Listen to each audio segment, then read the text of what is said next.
Hello students, this is advocate Neeraj Gupta. इस video में हम पढ़ने वाले हैं about the discharge of contract. देखो भाई, सबसे बेस्ट डिस्चार्ज ऑफ कॉन्ट्रैक्ट होगा बाय परफॉर्मेंस। पिछली वीडियो में भी परफॉर्मेंस ऑफ कॉन्ट्रैक्ट हमने पढ़ा। भाई, एक सामान मैंने ऑर्डर किया, मैंने केक ऑर्डर किया, केक आपने डिलीवर कर दिया, उसके 800 रुपये मैंने दे दिए, कॉन्ट्रैक्ट हो गया डिस्चार्ज कंप्लीट। दूसरी तरह से भी हो सकता है, आपने मेरे को फोन करके बोल दिया मेरा कारीगर नहीं है सर, मैंने आपसे ऑर्डर तो ले लिया था लेकिन अब मुझे लग रहा है मेरे कारीगर की तबीयत हो गई खराब, हुआ अचानक, अब चला गया, मैं आपको केक नहीं दे पाऊंगा। तो ये हुआ breach of contract, but discharge तो ये भी है। तीसरा हो सकता है, मैंने उसको बोला था भाई केक अगर देना है तो 2 बजे तक दे दियो, 2 बजे तक वो दे नहीं पाया, बात खत्म। अब मैंने सोच लिया कि भाई मैं इससे केक नहीं बनवाऊंगा, मैं तो कहीं और से रेडीमेड लेके आऊंगा, लैप्स ऑफ टाइम हो गया। या कोई रेंट एग्रीमेंट था, सपोज 11 महीने का था, 11 महीने पूरे हो गए, बात खत्म। या कॉन्ट्रैक्ट मैंने ऑल्टर करके कुछ नया कर लिया, सपोज मैंने उसको कहा था कि भाई मैं 1 लाख रुपए तेरे को दूंगा, तू मुझे वापस कर दियो, अब वो दे नहीं पा रहा, तो मैंने कहा चल कोई बात नहीं, 1 लाख वापस नहीं दे पा रहा, उस कॉन्ट्रैक्ट को कैंसिल कर देते हैं, तू 1 लाख के बदले में मुझे अपनी गाड़ी दे दे। तो ये नया कॉन्ट्रैक्ट हो गया, तो वो पुराना कॉन्ट्रैक्ट फिर भी खत्म हो गया। आई मीन किसी भी तरह से कॉन्ट्रैक्ट तो खत्म हो ही सकता है ना। कॉन्ट्रैक्ट ये तो है नहीं कि जीवन भर चलता रहेगा, कोई शादी तो है नहीं 7 जन्मों तक चलेगी, वो भी पता नहीं चलती नहीं चलती, 7 जन्मों तक आई मीन लेकिन हाँ, कॉन्ट्रैक्ट तो कोई 7 जन्मों का चक्कर होता नहीं है, वो तो खत्म हो ही जाता है। So this is all about discharge of contract. So जो भी legal rights and obligations between parties create होते हैं वो तभी तक रहेंगे जब तक कि कॉन्ट्रैक्ट है, कॉन्ट्रैक्ट खत्म, राइट्स एंड ऑब्लिगेशंस खत्म। सो डिस्चार्ज ऑफ कॉन्ट्रैक्ट का मतलब हो गया termination of contractual rights and obligations, जो भी उन्होंने आपस में तय की थी। माना आपकी जॉब लगी, अब जॉब में आपकी ये रिस्पॉन्सिबिलिटी है कि आप इतने दिन, इतने महीने, इतने टाइम जॉब करोगे, चलता भी रहे। लेकिन कॉन्ट्रैक्ट बेसिस पे रखा होता है कई बार, जिसमें वर्कर को सिर्फ 1 साल तक, 2 साल तक ही रखना है, या ट्रेनी है, या कुछ भी, कहीं भी कैसे भी सोच सकते हो आप। नहीं, किसी को घर पेंट का दिया, गाड़ी रिपेयर का दिया, या मान लेते हैं अपने डॉक्टर के साथ ही बात की कि भाई आप मेरे को डाइट कंसल्टेशंस दोगे 10, फिजियोथेरेपी में लोग करते हैं ऐसे 5 या 10 कंसल्टेशंस का कॉन्ट्रैक्ट ले लेते हैं, तो वो पूरी हो गई, बात खत्म हो गई, आपने पेमेंट कर दी, उसने आपको सर्विसेज दे दी, तो खत्म हो गई। This is discharge of contract. After discharge parties are no longer bound to perform. जब बात ही खत्म हो गई तो फिर बात ही खत्म हो गई ना। तो when the object of the contract is achieved, जो भी ऑब्जेक्ट था, गाड़ी पेंट होनी थी हो गई, रिपेयर होनी थी हो गई, केक डिलीवर होना था हो गया, यूनिफॉर्म खरीदनी थी खरीद ली, जॉब करनी थी हो गई, व्हाटएवर, शादी की इवेंट मुझे मैनेज करनी थी वो हो गई, व्हाटएवर, जो मेरा काम था वो हो गया, आपका काम था पैसे देना, आपने दे दिए। So object of the contract is achieved, तो बात खत्म। या फिर लॉ एक्सक्यूजेस परफॉर्मेंस, कुछ ऐसा हो गया कि परफॉर्मेंस हो ही नहीं सकती।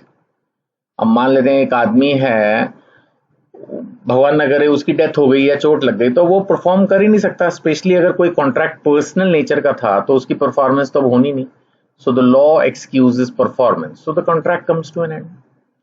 द टर्मिनेशन, जब वो खत्म हो जाता है काम, तो ये कहलाता है डिस्चार्ज ऑफ कॉन्ट्रैक्ट। जैसे ए एग्रीज टू सेल इस लैपटॉप फॉर 40,000, ए ने लैपटॉप दे दिया, बी ने प्राइस दे दिया, द कॉन्ट्रैक्ट इज डिस्चार्ज, बात खत्म। अब किस किस तरह से कॉन्ट्रैक्ट खत्म होगा? परफॉर्मेंस से, म्यूचुअल एग्रीमेंट से, इम्पॉसिबिलिटी ऑफ परफॉर्मेंस से, लैप्स ऑफ टाइम से, ऑपरेशन ऑफ लॉ से, एंड ब्रीच ऑफ कॉन्ट्रैक्ट से। 6 सिचुएशन है। चलिए एक एक करके पढ़ते हैं। सबसे पहला डिस्चार्ज बाय परफॉर्मेंस, ये तो हमने अभी पढ़ ही लिया था, एक्चुअल और अटेम्प्टेड, तो इसको छोड़ देता हूं क्योंकि पूरा एक क्वेश्चन इस पे हम कर चुके हैं। दूसरा है डिस्चार्ज बाय म्यूचुअल एग्रीमेंट। हो सकता है कि पार्टीज एग्रीमेंट को एंड कर दें, ऑल्टर कर दें, रिप्लेस कर दें या कैंसिल कर दें, कुछ भी हो सकता है ना। एक एग्रीमेंट 2 लोगों के बीच में हुआ तो खत्म तो हो ही सकता है, जब 2 लोग एग्रीमेंट कर सकते हैं तो खत्म भी कर सकते हैं। ऑल्टर करना, चेंज कर देना टर्म्स एंड कंडीशंस को, वो भी हो ही सकती है, चाहे प्राइस चेंज हो जाए, चाहे टाइम चेंज हो जाए, चाहे टर्म्स एंड कंडीशंस चेंज हो जाए, प्लेस चेंज हो जाए, स्टाइल चेंज हो जाए, कुछ भी चेंजेस तो आ ही सकते हैं। रिप्लेस, एक एग्रीमेंट हट गया उसकी जगह दूसरा आ गया, कैंसिल कर दिया, कुछ भी। तो ये सारी सिचुएशंस वेरी मच पॉसिबल है। तो ये नोवेशन, कई बार छोटी छोटी टर्म्स शॉर्ट नोट्स में एग्जाम में आ जाती हैं। नोवेशन का मतलब हो गया एक नया कॉन्ट्रैक्ट आ गया, पुराना चला गया।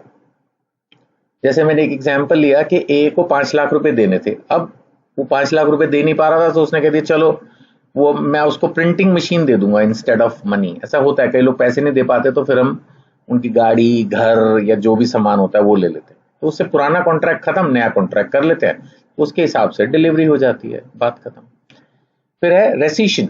रेसिशन क्या है कि पार्टीज जो हैं वो कैंसिल कर सकती है कॉन्ट्रैक्ट।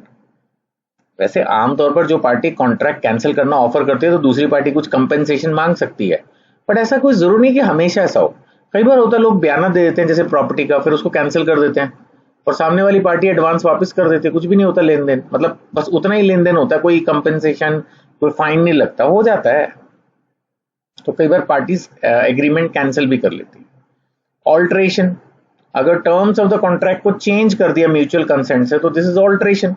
अब जैसे एग्जांपल है, डिलीवरी डेट पहले 1 जून थी, फिर 1 जुलाई कर दी, प्राइस भी कई बार कम ज्यादा हो जाते हैं, क्वांटिटी भी कम ज्यादा हो जाती है, ब्रांड भी कई बार चेंज हो जाते हैं। सपोज आपने ऑर्डर किया कि भाई मेरे को ब्रिटानिया के ही बिस्किट चाहिए, फिर बाद में पता चला ब्रिटानिया के नहीं, आपने कहा चल यार पार्ले के दे दे। आई मीन कुछ भी चेंजेस तो हो ही सकते हैं, तो दिस इज ऑल्ट्रेशन। अब है रेमिशन। रेमिशन क्या है? कम स्वीकार करना, दिस इज रेमिशन, याद रखना, छोटे छोटे शॉर्ट नोट में आ सकता है। अब मान लेते हैं आपको 1 लाख देने थे, एग्जाम्पल है, उसने कहा यार 80 दे सकता हूँ, चल यार 80 दे, बात खत्म कर। तो कई बार ऐसा भी होता है कि हमें जिससे जितना लेना होता है उससे कम में भी लेके हम सेटल कर लेते हैं, तो ठीक है, दिस इज रेमिशन। तो कॉन्ट्रैक्ट तो फिर भी डिस्चार्ज हो ही गया। Now next is discharge by impossibility of performance. कई बार ऐसा होता है कि वो परफॉर्म हो ही नहीं सकता, पर्सनल नेचर के खासकर होते हैं। अब कुछ इन्होंने बात की इनिशियल इम्पॉसिबिलिटी की, जैसे हमने याद होगा पहले भी पढ़े थे कि आपने कोई कॉन्ट्रैक्ट किया किसी घोड़े के बारे में, मैंने आपको बताया था ना पुराने जमाने की किताबों में घोड़े के एग्जाम्पल होते हैं, वो घोड़ा पहले ही मर चुका था, तो इसका मतलब इनिशियल इम्पॉसिबिलिटी होगी ना, वो कॉन्ट्रैक्ट तो कभी एग्जीक्यूट हो ही नहीं सकता था। और एक होगी सुपरवीनिंग इम्पॉसिबिलिटी, ये भी बड़ी अच्छी टर्म लग रही है पढ़ने में, इस तरह की चीजें एग्जाम में आ जाती है। सुपरवीनिंग इम्पॉसिबिलिटी, इसमें क्या है कि परफॉर्मेंस ऑफ द कॉन्ट्रैक्ट जिस समय कॉन्ट्रैक्ट हुआ उस समय तो हो सकती थी, बाद में गड़बड़ हो गई। अब जैसे मान लेते हैं आपने एक सेमिनार ऑर्गेनाइज कर दिया या कोई पब्लिक इवेंट रख दिया, आपने डांस शो था कुछ था, बट अचानक सिचुएशंस जो है वो थोड़ी सी कॉम्प्लिकेटेड हो गई और गवर्नमेंट ने पब्लिक गैदरिंग बैन कर दी, तो सब्सिक्वेंटली प्रॉब्लम हो गई ना। या सपोज आपने कोई इस तरह की कोई स्पोर्ट्स इवेंट ऑर्गेनाइज करी और अचानक बहुत बहुत बारिश आ गई, पूरा शहर पानी से भर गया, नेचुरल क्लैमिटी टाइप हो गई, तो ये सुपरवीनिंग इम्पॉसिबिलिटी हो गई कि नहीं हो सकता ना, अब पहले हो सकता था अब नहीं हो सकता। या जैसे इसमें एक एग्जांपल लिया केस टेलर वर्सेस कॉल्डवेल का, music hall was destroyed by fire before the event, आपको थोड़ी पता था आग लग जाएगी, लग गई, अब लग गई तो लग गई, नहीं हो सकता। Next is discharge by lapse of time. इसमें कई बार ये भी होता है कि सामने वाली पार्टी का टाइम के अंदर आपको परफॉर्म करना था, आपने नहीं किया तो भी कॉन्ट्रैक्ट कैंसिल हो गया। कई बार ये भी होता है जैसे अगर आपको अपने कोई राइट्स हैं उनके लिए टाइम दिया गया, अब जैसे यहाँ जो एग्जाम्पल लिया गया है वो ये है रिकवरी का। अब जैसे रिकवरी में क्या रूल होता है लिमिटेशन एक्ट में कि अगर आपको डेट्स की रिकवरी करनी है, यानी आपको किसी से उधार दिए हुए सामान के पैसे या उधार का पैसा ही वापस लेना है, तो आप उससे अगले 3 सालों में ड्यू डेट के पैसे मांगोगे। अगर आपने 3 साल तक नहीं मांगे तो आपका वो जो डेट है वो लैप्स हो जाएगा, मतलब आपका राइट खत्म हो जाएगा। तो कई बार ये भी होता है वैसे ही आप फ्री हो गए, बिकॉज 3 साल में आपने मांगे नहीं मांगे तो बात खत्म हो गई। ठीक भी है वैसे देखा जाए, माना मैंने किसी के उधार देने, ठीक है मैंने नहीं दिए और आपने 3 साल तक मांगे भी नहीं, अब अगर माना ये लॉ ना बनाए तो इसका मतलब तो 50 साल बाद भी आप आ जाओगे जी मैंने आपको 500 रुपए दिए थे, तो वो फिर ठीक है ना, एक लिमिट तो बनानी पड़ेगी ना हर चीज की। जैसे अपील करनी होती है कोर्ट में तो अपील की भी लिमिट होती है, 30 दिन 60 दिन 1 साल, और कितना रखेंगे। कोई भी आदमी अपील करेगा तो हर चीज की एक लिमिट तो होगी ना, कंप्लेंट करने की कोई लिमिट तो होगी थोड़ी कि 10 साल बाद 20 साल बाद जाग के आ जाओ। तो कई बार ऐसे भी होता है लैप्स ऑफ टाइम के बाद आपका राइट खत्म हो जाता है, तो कॉन्ट्रैक्ट्स भी ऐसे खत्म हो जाते हैं, कमर्शियल राइट्स भी ऐसे खत्म हो जाते हैं। देन ऑपरेशन ऑफ लॉ, कई बार ऑपरेशन ऑफ लॉ कानूनी प्रक्रियाएं भी हैं, जैसे death, insolvency, merger, unauthorised material alteration. 4 चीजें हैं, चारों के बारे में पढ़ते हैं। अब जैसे डेथ है, अब इसमें तो बड़ा ही सिंपल है समझना, कोई सिंगर है, एडवोकेट है, डॉक्टर है, अगर उसी की डेथ होगी तो कैसे परफॉर्म करेगा, चलो ये तो इजी है समझना। इंसॉल्वेंसी, अब एक आदमी सपोज इंसॉल्वेंट हो गया, अब इंसॉल्वेंट हो गया तो उसको जितने पैसे देने थे वो बात तो आई गई हो गई, अब कहाँ ही वो देगा। अब तो कोर्ट उसकी प्रॉपर्टीज टेक ओवर कर लेगा, जिसको जितना मिल सकता है 10, 20, 30 पैसे के हिसाब से उतना मिल जाएगा। 10, 20, 30 पैसे समझे? जैसे मान लेते हैं किसी को 1 करोड़ मार्केट का देना था, उसके पास 20 लाख की प्रॉपर्टी है, तो इसका मतलब सबको 20% या ये कहीं 20 पैसा मिलेगा 1 रुपए के बदले में। ये फंडा होता है इंसॉल्वेंसी का। मर्जर क्या है? इंफीरियर राइट सुपीरियर राइट पे मर्ज हो जाता है। जैसे एक आदमी ने एक मकान 10 साल के लिए किराए पे लिया था, चलो बाद में उसने वही मकान खरीद लिया 10 साल के अंदर ही, तो अब ऑनरशिप राइट सुपीरियर है, तो ऑनरशिप तो वैलिड हो गई, वो जो लीज थी वो फिर ऑटोमेटिकली खत्म हो गई। तो दिस इज सुपीरियर राइट मिलने से इंफीरियर राइट में वो मर्ज हो गई, राइट। तो कोई भी चीज जो आपने लीज पे लिया, अगर आपने अब खरीदी ली तो आप उसके ऑनर बन गए। ऐसे फ्रेंचाइज में भी हो सकता है कि सपोज आपने किसी ब्रांड की फ्रेंचाइज ली, बाद में आपने वो ब्रांड ही खरीद लिया, कुछ भी हो सकता है। तो सुपीरियर राइट के अंदर इंफीरियर राइट मर्ज हो जाता है। सो ये हो गया। देन मटेरियल ऑल्ट्रेशन, इसका बड़ा अच्छा एग्जांपल दिया है कि एक आदमी ने चेक है या प्रोमिसरी नोट है, माना उसमें 1 लाख का पलट के फिगर 10 लाख कर ली, या अपनी मर्जी से डेट चेंज कर दे, पार्टी का नाम चेंज कर दे, अपनी मर्जी से थोड़ी आप कॉन्ट्रैक्ट में मटेरियल अल्ट्रेशन कर सकते हो।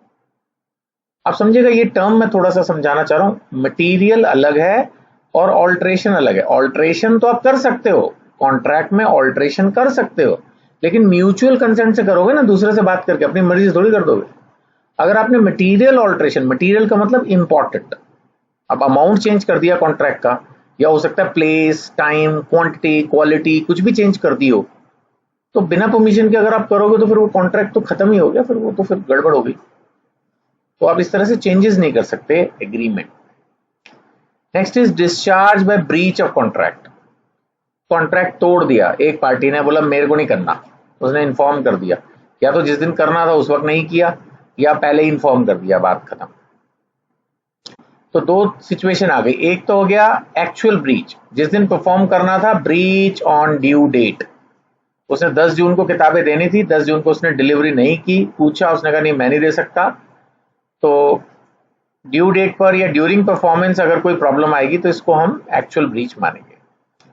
Then next is anticipatory breach. ये इंपॉर्टेंट है, एग्जाम में शॉर्ट नोट में आ सकता है। एंटीसिपेटरी ब्रीच क्या है कि आप पहले ही बता देते हो, ड्यू डेट है, सपोज आपको परफॉर्म करना था 10 तारीख को, लेकिन आपने 5 तारीख को ही बोल दिया मैं नहीं करूंगा, आप कुछ भी देख लो, जो करना है कर लो। या आपने कुछ ऐसा किया, आपने इन्फॉर्म नहीं किया, लेकिन उससे क्लियर हो गया सामने वाली पार्टी को कि ये परफॉर्म करेगा नहीं। जैसे मान लेते आपको 10 तारीख को गाना गाना था, आपने 5 को मना कर दिया, ये भी एंटीसिपेटरी ब्रीच है।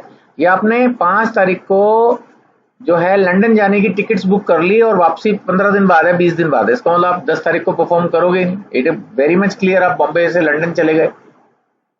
तो इस तरह की चीजें जहां पर क्लियर हो गया कि परफॉर्मेंस इज इम्पॉसिबल नाउ, सो या तो आप रिफ्यूजेस टू परफॉर्म होता है, पहले से बोल देते हो मैं नहीं कर रहा, या आप परफॉर्मेंस को इम्पॉसिबल कर देते हो कि वो हो ही नहीं सकती, कुछ ऐसा हो गया। ठीक है ना, जैसे एक एग्जाम्पल दिया बहुत बढ़िया।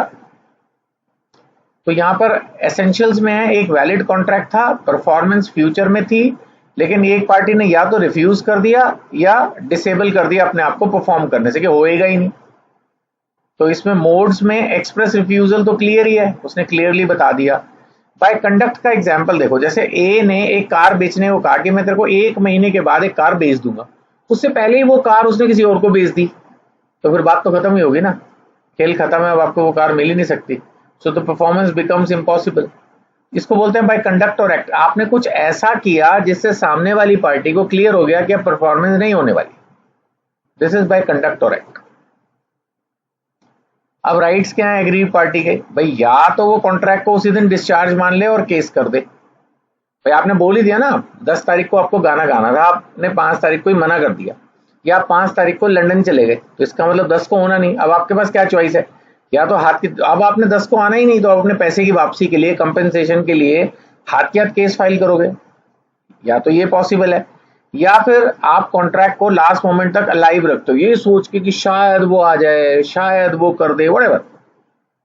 आप होप कर सकते हो कि मे बी अदर पार्टी में परफॉर्म, मे बी एक चांस लेने वाली बात, तो फिर आप कॉन्ट्रैक्ट पहले डेट तक वेट करोगे, बट अगर कुछ नहीं होता तो फिर आप उसके बाद करोगे, फिर उसके बाद तो फिर आपको केस करना ही पड़ेगा।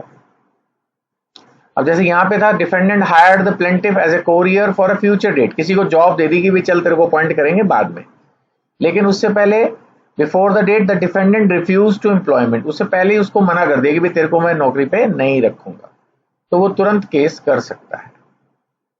एक और है Frost versus Knight, a promise to marry in future was repudiated before the agreed time. ये तो बड़ा कॉमन है जी, शादी के अंदर तो लोग कई बार हाँ कर लेते हैं फिर पहले ही मना कर देते हैं नहीं करनी। अब पता नहीं इसके बारे में इंडिया में तो इस पर क्या ही केस करोगे आप, ये तो चलता ही रहता है। Before due date one party declares he will not perform, जैसे A agrees to supply printer on 1 July, 20 जून को ही उसने बोल दिया आई विल नॉट सप्लाई, तो ये तो हो गया। सो कंक्लूजन यही है कि discharge of contract means termination of contractual obligation, ये तो मैंने शुरू में ही पढ़ा दिया।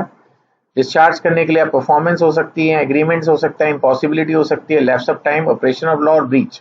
6 के 6 पॉइंट एज सच मैंने थोड़ा सा आपको क्विकली समझा दिए। ज़्यादा लंबी वीडियोस भी क्या ही बनाऊं, आजकल बच्चे पढ़ते भी नहीं, अगर मैं इसको 2 घंटे लगा दूं तो सब बोर भी हो जाएंगे, कोई पढ़ेगा नहीं, इसलिए थोड़ा फास्ट ही बनानी पड़ती है, ठीक है ना। तो चलो आई होप कि आपको क्वेश्चन क्लियर होगा। फिर भी कोई डाउट हो तो ये नंबर्स हैं मेरे, आप इन नंबर्स पे अपने क्वेश्चन व्हाट्सएप कर सकते हो, यूट्यूब पर भी अपने क्वेश्चंस लिख सकते हो, मैं जवाब दे दूंगा। और जिस बुक से पढ़ा रहा हूँ उसको नॉमिनल प्राइस पे परचेज करने के लिए भी आप कनेक्ट कर सकते हो। Thank you.